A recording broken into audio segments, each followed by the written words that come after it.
بسم اللہ الرحمن الرحیم۔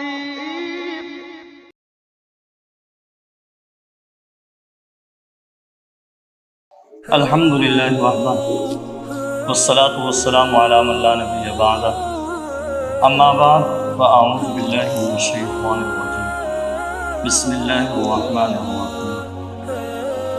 قال اللہ تبارک و تعالی فی القرآن المجید والفرقان الحمید، الم یجدک یتیما فآوی۔ قال النبی صلی اللہ علیہ وسلم وَإِسْتُ لِأُتَمِّمَ مَكَارِمَ الْأَخْلَاقِ أو كما قال عليه الصلاة والسلام۔ صدق اللہ العلی العظیم وصدق رسولہ النبی الکریم ونحن على ذلك لمن الشاہدین والشاکرین والحمد للہ رب العالمین۔ دوستو، بزرگوں، بھائیوں، آج کے بیان کے اندر حضور اکرم صلی اللہ علیہ وسلم کی ولادت باسعادت کے بارے میں کچھ باتیں عرض کرنی ہیں کہ آقا علیہ الصلوۃ والسلام کی ولادت کب ہوئی، کیسے ہوئی اور کہاں ہوئی۔ تاریخ کی کتابوں کے اندر مختلف باتیں آتی ہیں۔ بعض مورخین نے لکھا ہے کہ حضور اکرم صلی اللہ علیہ وسلم کی ولادت باسعادت 9 ربیع الاول کو ہے، اور حضور اکرم صلی اللہ علیہ وسلم کی وفات 12 ربیع الاول کو ہے۔ بعض مورخین نے لکھا ہے کہ حضور اکرم صلی اللہ علیہ وسلم کی ولادت باسعادت 12 ربیع الاول کو ہے، اور حضور اکرم صلی اللہ علیہ وسلم کی وفات بھی 12 ربیع الاول کو ہے۔ تاریخ کے اندر مختلف اقوال ملتے ہیں۔ بعض نے حضور اکرم صلی اللہ علیہ وسلم کی ولادت باسعادت 8 ربیع الاول کو لکھی، بعض نے 9 ربیع الاول کا قول کیا، بعض نے 12 ربیع الاول کا قول کیا۔ لیکن 150-200 سال پہلے مصر کے بہت بڑے مشہور عالم محمود پاشا فلکی، انہوں نے کیلنڈر کی تحقیق کے مطابق یہ بات لکھی کہ حضور اکرم صلی اللہ علیہ وسلم کی ولادت باسعادت 9 ربیع الاول کو ہے، اور حضور اکرم صلی اللہ علیہ وسلم کی وفات 12 ربیع الاول کو ہے۔ تو اس لیے آقا امام الانبیاء سرکار دو عالم صلی اللہ علیہ وسلم کی ولادت باسعادت کا قول 9 ربیع الاول کو زیادہ ہی معلوم ہوتا ہے۔ اور سیرت النبی پر جو سب سے بہترین کتاب لکھی گئی وہ علامہ شبلی نعمانی رحمۃ اللہ علیہ کی ہے۔ انہوں نے یہ کتاب لکھی، ابھی 3 جلدیں لکھی تھی کہ حضرت کا انتقال ہو گیا۔ پھر سیرت النبی کی اور 3 جلدیں مولانا سید سلیمان ندوی رحمۃ اللہ علیہ نے مکمل کی۔ یہ سیرت النبی پر بہترین کتاب ہے، بڑی لاجواب کتاب ہے اور بہت بڑی کتاب ہے۔ اس کے اندر علامہ شبلی نعمانی رحمۃ اللہ علیہ نے نبی کریم صلی اللہ علیہ وسلم کی ولادت باسعادت کا جو قول لکھا ہے وہ 9 ربیع الاول کا لکھا ہے۔ قاضی سلیمان منصور پوری رحمۃ اللہ علیہ نے کتاب لکھی جس کا نام ہے رحمۃ للعالمین۔ سیرت کے موضوع پر بہت بہترین کتاب ہے، اور یہ قاضی سلیمان منصور پوری بڑے محقق گزرے ہیں، ایڈیشنل سیشن جج تھے گجرات کے اندر، بہت بڑے محقق۔ انہوں نے اس کتاب کے اندر حضور اکرم صلی اللہ علیہ وسلم کی ولادت باسعادت کی جو تاریخ لکھی ہے وہ 9 ربیع الاول کو لکھی۔ تو میں نے آپ کے سامنے تاریخ کے حوالے سے اور سیرت النبی کی کتابوں کے مستند حوالوں سے آپ کے سامنے یہ بات رکھی ہے کہ حضور اکرم صلی اللہ علیہ وسلم کی ولادت باسعادت 9 ربیع الاول کو ہے، اور حضور اکرم صلی اللہ علیہ وسلم کی وفات 12 ربیع الاول کو۔ تو یہ ثابت ہوا کہ حضور اکرم صلی اللہ علیہ وسلم کی ولادت باسعادت کے بارے میں اقوال مختلف ہیں۔ ایک قول ہے 8 ربیع الاول کا، ایک ہے 9 ربیع الاول کا، اور عوام میں مشہور 12 ربیع الاول کا قول ہے۔ لیکن زیادہ تر علماء جس بات کی طرف گئے ہیں اور مورخین جس بات کی طرف گئے ہیں وہ 9 ربیع الاول کا قول ہے۔ لیکن حضور اکرم صلی اللہ علیہ وسلم کی وفات کی تاریخ اس کے بارے میں کسی کا اختلاف نہیں ہے، سارے ہی کہتے ہیں کہ 12 ربیع الاول کو آقا کی وفات ہے۔ تو بہرحال یہ ایک تاریخی جائزہ تھا جو آپ حضرات کے سامنے میں نے رکھا۔ حضور اکرم صلی اللہ علیہ وسلم کی ولادت باسعادت کب ہوئی، کیسے ہوئی؟ حضرت آمنہ فرماتی ہیں کہ جب میرے چاند میری گود میں تشریف لائے تو فرماتی ہیں اس وقت ہماری غربت کا یہ حال تھا کہ میرے گھر کے اندر چراغ جلانے کے لیے اس دیے کے اندر تیل بھی موجود نہیں تھا۔ اللہ اکبر، پیدا ہونا ہے کائنات کے سردار نے، لیکن گھر کے اندر چراغ جلانے کے لیے دیے کے اندر تیل موجود نہیں ہے۔ اللہ تبارک و تعالیٰ بتلانا چاہتے تھے کہ جہاں پر میرے نبی آ رہے ہوں، جہاں پر میرے پیغمبر علیہ السلام تشریف لا رہے ہوں، وہاں پہ چراغوں کی ظاہری بتیوں کی ضرورت نہیں ہوا کرتی۔ تو اس لیے حضور اکرم صلی اللہ علیہ وسلم تشریف لائے۔ حضرت آمنہ فرماتی ہیں کہ میرے غربت قدے میں تشریف لائے، اور مولانا مناظر احسن گیلانی رحمۃ اللہ علیہ نے کمال کی بات لکھی ہے، آدمی پڑھ کے تڑپ جاتا ہے۔ حضرت فرماتے ہیں کہ اگر میرا رب چاہتا کہ جب حضور علیہ السلام نے پیدا ہونا تھا تو آسمان کے چاند کو کہتا کہ حضور علیہ السلام کے دروازے پہ آگے پہرا دے۔ اگر میرا رب چاہتا تو آسمان کے سورج کو یہ کہہ سکتا تھا کہ آج نبی نے پیدا ہونا ہے، آج تو نے یہاں پر نبی کے گھر آ کر روشنی کرنی ہے۔ اگر رب چاہتا تو آسمان کے تاروں کو بلا سکتا تھا کہ تم نے طلوع یہیں سے ہونا ہے، لیکن اللہ تبارک و تعالیٰ نے ایسا نہیں کیا۔ نہ آسمان کے چاند کو بلایا، نہ سورج کو بلایا، نہ ستاروں کو وہیں سے طلوع کیا، بلکہ یہ دکھایا کہ جب آقا پیدا ہو رہے ہیں اس وقت گھر کے اندر چراغ جلانے کے لیے تیل موجود نہیں ہے۔ اللہ تبارک و تعالیٰ کی حکمت یہ تھی، اللہ یہ بتلانا چاہتے تھے کہ کل کو نبی کریم صلی اللہ علیہ وسلم کی امت کے غریب آئیں گے، نبی کریم صلی اللہ علیہ وسلم کی امت کے فقیر لوگ آئیں گے، مسکین لوگ آئیں گے۔ کل کو وہ احساس کمتری کا شکار نہ ہو، بلکہ جب آقا کے غریب ان کو اپنی غربت یاد آئے تو یاد کر لیا کرے کہ جب ہمارے نبی پیدا ہو رہے تھے، ہمارے محمد صلی اللہ علیہ وسلم پیدا ہو رہے تھے، وہ بھی غربت قدے میں تشریف لا رہے تھے۔ کمال کے نبی آ رہے ہیں، حضرت محمد الرسول اللہ صلی اللہ علیہ وسلم تشریف لا رہے ہیں، اور آ کر اللہ تبارک و تعالیٰ نبی علیہ السلام کے تشریف لانے سے غریبوں کو عزت عطا فرما رہے ہیں۔ اور قرآن کریم نے اللہ تبارک و تعالیٰ نے ارشاد فرمایا الم یجدک یتیما فآویٰ، ہم نے آپ کو یتیم پیدا کیا۔ جب نبی کریم صلی اللہ علیہ وسلم دنیا میں تشریف لائے، نبی کریم صلی اللہ علیہ وسلم کے والد ماجد جو ہیں ان کا سایہ سر پہ نہیں ہے، وہ دنیا سے تشریف لے جا چکے ہیں، اور نبی کریم صلی اللہ علیہ وسلم 6 سال تک اپنی والدہ ماجدہ کی گود کے اندر رہتے ہیں، پرورش پاتے ہیں، تربیت پاتے ہیں، لیکن 6 سال کے عرصے کے اندر آقا علیہ السلام کی والدہ بھی دادے مفارقت دے جاتی ہے، پھر دادا کی تربیت میں آتے ہیں، دادا بھی دنیا سے چل بسے ہیں۔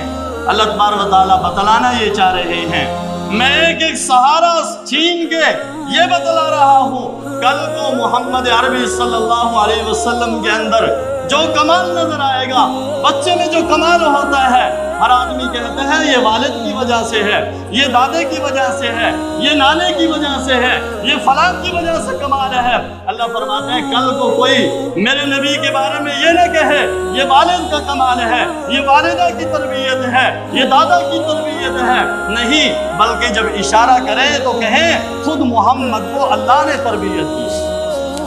تو نبی کریم صلی اللہ علیہ وسلم بہار بن کے تشریف لائے، لیکن جب تشریف لا رہے ہیں یتیم ہو کر آ رہے ہیں، اللہ تبارک و تعالیٰ بتلا رہے ہیں تو یتیم لیکن میں نے انہیں در یتیم بنایا ہے تو یتیم لیکن سارے یتیموں کا آسرا بن کے تشریف لا رہے ہیں۔ اور دیکھیں قرآن پاک، اگر آپ کو ذوق ہو قرآن پاک کا آپ مطالعہ کریں، قرآن پاک کو آپ پڑھیں اور قرآن کریم کو سمجھیں تو آپ دیکھیں گے قرآن پڑھ کے قرآن کے سپاروں کو دیکھیں، قرآن کی صورتوں کو دیکھیں، قرآن کی آیتوں کو پڑھیں، کہیں بھی آپ کو یہ نظر نہیں آئے گا کہ میرے رب نے میرے نبی کو یہ کہا ہو قمرا منیرا کہ آپ روشنی دینے والے چاند ہیں، نہیں بلکہ جہاں پہ بھی نظر آئے گا آپ کو اللہ نے میرے نبی کو کہا سراجا منیرا کہ روشنی دینے والا سورج آ رہا ہے۔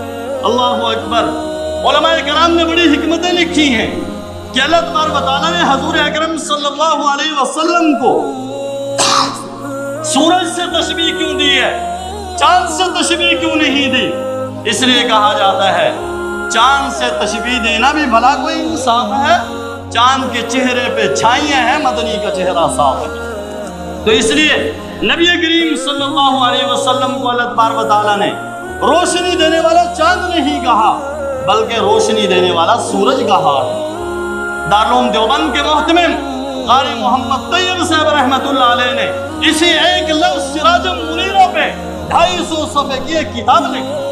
واہ کیا کمال ہے علماء کے علم کا، آدمی پڑھتا ہے تو دنگ رہ جاتا ہے، کہتے ہیں یہ نبی کے عاشق نہیں ہے، میں کہتا ہوں یہ نبی کے عاشق نہیں ہے تو دنیا میں عاشق نہیں ہے۔ تو دوستو بزرگوں، ایک ہی لفظ سے 250 صفحے کی کتاب لکھنا، آپ 2.5 سطریں لکھ کے دکھائیں پتہ چل جائے گا۔ تو انہوں نے یہ لکھی کتاب اور اس کے اندر عجیب و غریب حکمتیں لکھی۔ فرمایا اللہ تبارک و تعالیٰ نے روشنی دینے والا سورج کیوں کہا؟ فرمایا روشنی دینے والا سورج اس لیے کہا، فرمایا جب چاند نکلتا ہے، چاند کے نکلنے سے، چاند کی روشنی سے پھر بھی گھروں کے اندر اندھیرا ہی رہتا ہے، گھروں کے اندر کمروں کے اندر چاند کی روشنی نہیں داخل ہوتی، اس کی وجہ سے اندھیرا رہتا ہے۔ لیکن جب سورج نکلتا ہے، سورج کے نکلنے سے باہر کے آنگن، باہر کی زمین بھی روشن ہوتی ہے اور اندر کے گھر بھی روشن ہو جاتے ہیں۔ اللہ تبارک و تعالیٰ بتلانا چاہتے ہیں اب میرے ایسے نبی تشریف لائے ہیں، فرمایا ان کے آنے سے ہر جگہ روشنی ہوگی، اس لیے ظاہری روشنیوں کی ضرورت نہیں ہے میرے دوستوں بزرگوں۔ فرمایا اب سراج منیرہ آ رہا ہے جو باہر کے ماحول کو بھی روشن کر دے گا، اندر کے ماحول کو بھی روشن کر دے گا۔ اور سراج منیرہ میرے پیغمبر کو اللہ نے اس لیے کہا جب چاند نکلتا ہے اس کی روشنی اتنی نہیں پھیلتی بلکہ چاند کی روشنی سورج کی روشنی سے مستعار ہے۔ سائنسدان کہتے ہیں چاند کی روشنی اپنی روشنی نہیں ہے، یہ سورج سے روشنی لیتا ہے، لیکن سورج خود روشن ہے۔ اللہ نے بتلایا اب جو نبی آ رہا ہے وہ اللہ کے سوا کسی سے روشنی نہیں لے رہا، اس کی نبوت خود ہی روشن ہے، پوری کائنات کے اندر اس کی روشنی پھیلی ہوئی ہے۔ اور اللہ تبارک و تعالیٰ سراج منیرہ کہہ کے نبی علیہ السلام کو یہ بتلانا چاہتے تھے کہ جب سورج نکلتا ہے، یہ نہیں کہ سورج کی روشنی ایک ملک میں ہو دوسرے ملک پہ نہ ہو، پاکستان میں ہو ہندوستان میں نہ ہو، پاکستان میں ہو عربستان میں نہ ہو، پاکستان میں ہو دوسرے ملکوں میں نہ ہو، بلکہ جب سورج نکلتا ہے وہی روشنی پھیلاتا ہے پاکستان میں، وہی روشنی پھیلاتا ہے ہندوستان میں، بنگلہ دیش میں، پوری دنیا میں سورج روشنی پھیلا رہا ہوتا ہے۔ اور سورج وہی اپنے مقام پہ ہوتا ہے، سورج اتر کے نیچے نہیں آتا۔ اللہ بتلانا یہ چاہتے ہیں محمد عربی صلی اللہ علیہ وسلم روزہ انور میں موجود ہیں، لیکن آقا کی نبوت کی روشنی پوری دنیا میں پھیلی ہوئی۔ اللہ تبارک و تعالیٰ نے نبی کریم صلی اللہ علیہ وسلم کو سراج منیرہ کہا، روشنی دینے والا سورج کہا، قمر منیرہ نہیں کہا، روشنی دینے والا چاند نہیں کہا۔ اس لیے دوستو بزرگوں، اللہ تبارک و تعالیٰ نے نبی کریم صلی اللہ علیہ وسلم کو ایسا روشن سورج بنا کے بھیجا ہے، خدا کی قسم بہتی دنیا تک قیامت تک نبی علیہ السلام کا دین چلے گا، آقا کے دین کا سکہ چلے گا، نبی علیہ السلام کی تعلیمات کی روشنی پھیلتی جائیں گی۔ بچہ عمل کرنا چاہے، جوان عمل کرنا چاہے، بوڑھا عمل کرنا چاہے، مرد عمل کرنا چاہے، عورت عمل کرنا چاہے، چاہے شہری عمل کرنا چاہے دیہاتی عمل کرنا چاہے، میرے آقا کی تعلیمات اتنی واضح ہیں، سب کے لیے ہیں، کوئی بھی آقا کی رحمت سے محروم نہیں ہوا۔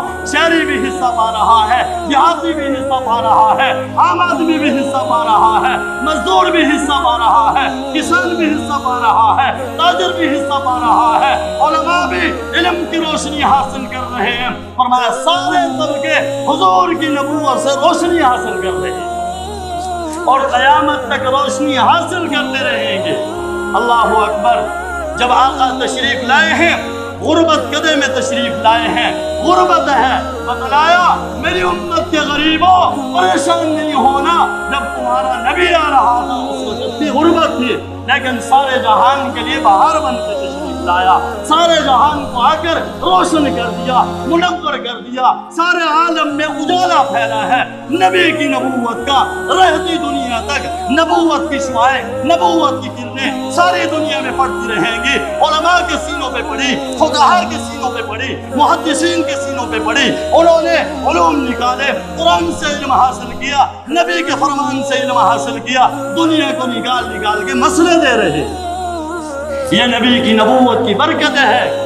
آج میں اور آپ مسلمان ہیں، آپ تو بولتے ہی نہیں ماشاءاللہ، بولنے کی ضرورت کیا ہے؟ جب سے تم خاموش ہوئے ہو ساری دنیا بھونک رہی ہے، میرے نبی پہ تہمتیں لگا رہی ہے، ہم مذمت کرتے ہیں ان خاکوں کی۔ ارے نبی کا چہرہ، نبی اتنا حسین، اتنا جمیل، اتنا خوبصورت، ساری دنیا حیران ہے یہ نبی کیسے ہیں جو تشریف لا رہے ہیں۔ آج دنیا بھونکتی رہے، نبی کے گستاخانہ کھا کے شے کرتی رہے، تھوکو گے سورج پہ وہ تھوک تمہارے منہ پہ گرے گا، میرے نبی کی نبوت قیامت تک چلتی رہے۔ اس لیے گستاخانہ خاکے بنانے والوں کو یہ جواب دینا چاہتا ہوں، جب تک یہ نبی کے دیوانے ہیں، پروانے ہیں، مستانے ہیں، کچھ بھی کر لو، محمد عربی صلی اللہ علیہ وسلم کی محبت ان کے دلوں سے نہیں نکال سکتے۔ یہ محمد سے وفا تو نے تو ہم تیرے ہیں، یہ جہاں چیز ہے کیا لوح و قلم دے دے۔ تو اس لیے ساری دنیا آج یہ چاہتی ہے نبی کا دین مٹ جائے، نبی کا قرآن مٹ جائے۔ ارے پادری قرآن کو روندنا چاہتے ہیں، قرآن کو نالیوں میں پھینکا گیا، لیکن قرآن کے وارث موجود ہیں، قرآن والے موجود ہیں، علماء موجود ہیں، فقہاء موجود ہیں، محدثین موجود ہیں، واعظین موجود ہیں، اے نبی کی ساری امت موجود ہے۔ قرآن پہ کوئی نہیں تھوک سکتا، کوئی نہیں قرآن کی گستاخی کر سکتا، کوئی نہیں میرے پیغمبر کی گستاخی کر سکتا۔ جو گستاخی کرے گا اپنے منہ کی کھائے گا، اپنی موت مر جائے گا، تم نہیں اٹھو گے۔ اللہ کتوں جیسی مخلوق سے یہ کام لے لے گا، جس نے میرے نبی کی گستاخی کی ایک کتے نے جا کے اس کی گردن پکڑ۔ اس لیے دوستو بزرگوں، نبی علیہ السلام اس مہینے کے اندر بہار بن کے تشریف لائے۔ نبی کریم صلی اللہ علیہ وسلم رہتی دنیا تک کے روشنی بن کر تشریف لائے۔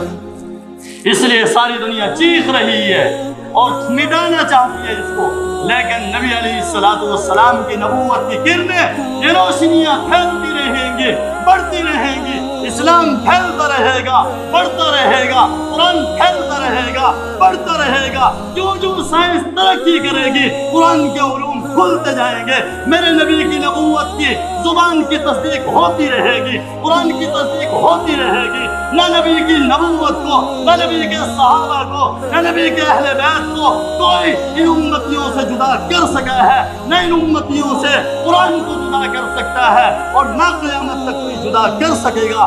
دعا ہے اللہ تعالیٰ سے کہ اللہ ہم سب کو سمجھ نصیب فرمائے۔ اب بھی سمجھ جاؤ وقت آیا ہے، باطل تمہیں جگا رہا ہے، تم سوئے ہو بہت سوئے ہو، اب بھی جاگنے کا وقت آیا ہے۔ نبی سے محبت کا ثبوت دو، جب سے تم نے نبی کی زندگی کو گیس نکالا دیا ہے، بستیوں سے نکالا ہے، اپنے جسم سے نکالا ہے، غیروں کو جرت ہوئی ہے، انہیں پتہ ہے مسلمان خود نبی کی زندگی پہ عمل نہیں کرتے، ہمیں کیا کہیں۔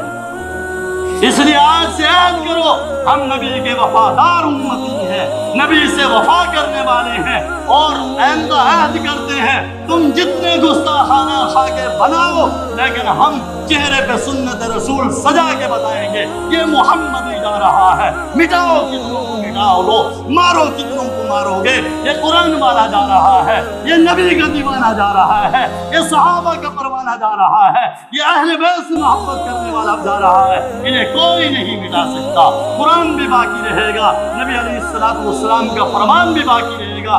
دعا ہے اللہ تبارک تعالیٰ سے کہ اللہ مجھے اور آپ سب کو صحیح معنی میں نبی علیہ السلام کا سچا پکا امتی بنائے، آقا کی تعلیمات پہ عمل کرنے والا بنائے، قرآن کریم کو حفظ جان بنانے کی توفیق نصیب فرمائے، اس کے احکامات پہ عمل کی توفیق نصیب فرمائے۔ وآخر دعوانا الحمدللہ رب